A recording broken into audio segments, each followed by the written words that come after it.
आप सभी मित्रों को प्रेम भरा नमस्कार।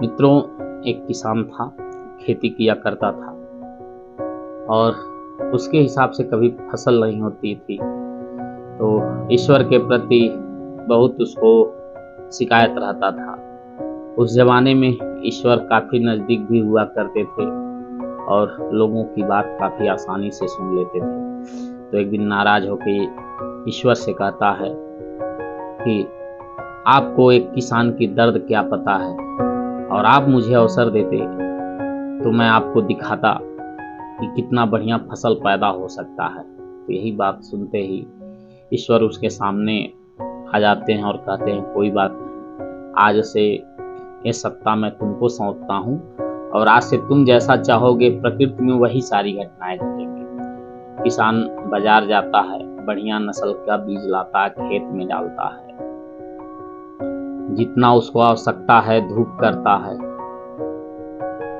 इशारा करता है धूप हो जाता है, जितनी आवश्यकता होती है इशारा करता है बारिश हो जाता है, जितनी आवश्यकता हवा की होती है इशारा करता हवा चलने लगता है। 6 महीने होते हैं, खेत में फसल बड़ी जोरदार लहलहाती हुई तैयार होती है। तो मुस्कुराते हुए किसान कहता है ईश्वर की तरफ देख के कि देखो कितनी जोरदार फसल हुई है। मैं कहता हूँ ना कि आपसे मैं बढ़िया चला सकता हूँ इस व्यवस्था को, और आप क्या जानिएगा एक किसान का दर्द। तो जब फसल पक जाती है तो किसान खेत में फसल काटने जाता है और फसल काटता है तो फसल काटने के बाद देखता है कि फसल में तो दाने ही नहीं है। अब किसान आश्चर्यचकित से भर जाता है, उसके दिल दिमाग काम ही नहीं करते हैं। अब वो हाय मचाए हुए ईश्वर से प्रार्थना करने लगता है और ईश्वर के पास पहुंचता है अपनी शिकायतों को लेकर। परमपिता परमेश्वर से कहता है कि मैं अपने अनुरूप सारी चीज़ों को व्यवस्था दिया और इतनी जोरदार फसल हुई और फसल में दाने ही नहीं आए, ऐसा क्यों हुआ। तो परमपिता परमेश्वर उस किसान को समझाते हैं कि किसी भी चीज़ को विकास होने के लिए और उसमें बीज आने के लिए उसको संघर्ष करना चाहिए।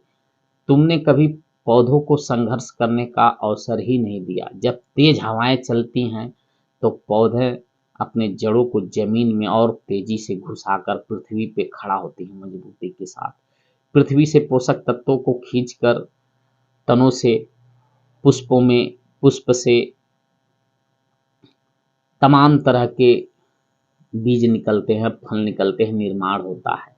तेज बारिश आती है तो वही फसलें बचती हैं, वही नस्लें बचती हैं जो ताकतवर होती हैं। प्रकृति का सीधा सा सिद्धांत है मित्रों, जो ताकतवर है वही जिंदा रहेगा, प्रकृति कमजोर को मार देती है। और तुमने सारी व्यवस्था इतना सहजता सरलता से उपलब्ध कर दिया, जिन बीजों को संघर्ष करके पृथ्वी से तत्वों को अपने तनों से, जड़ों से, तनों से पुष्पों तक और फलों तक पहुंचाना चाहिए, वो हुआ ही नहीं। इसीलिए इन पौधों का विकास तो हुआ, फसल लहलहाती फसल तो तैयार हुई, लेकिन इसमें जो संघर्ष चाहिए था, जो विपरीत परिस्थितियों में व्यक्तित्व का, चाहे पौधे का, चाहे मनुष्य का निर्माण होता है, वह सारी संसाधनों में नहीं होता है। इसीलिए प्रकृति आपके जीवन में कभी कुछ भी करे तो उसे एक बार धन्यवाद दीजिए, उसको नाच कर धन्यवाद दीजिए कि आप जो कर रहे हैं बहुत बेहतरीन कर रहे हैं। नहीं तो जीवन की हर सुख सुविधा होते हुए भी आप देखिए बड़े बड़े सुख सुविधा वाले कुछ किए नहीं। महात्मा गांधी जी राष्ट्रपिता थे, उनके बेटे थे, धर्म परिवर्तन कर लिए, मांस और मदिरा खाने लगे। महात्मा गांधी अपने बच्चों को नहीं समझा पाए।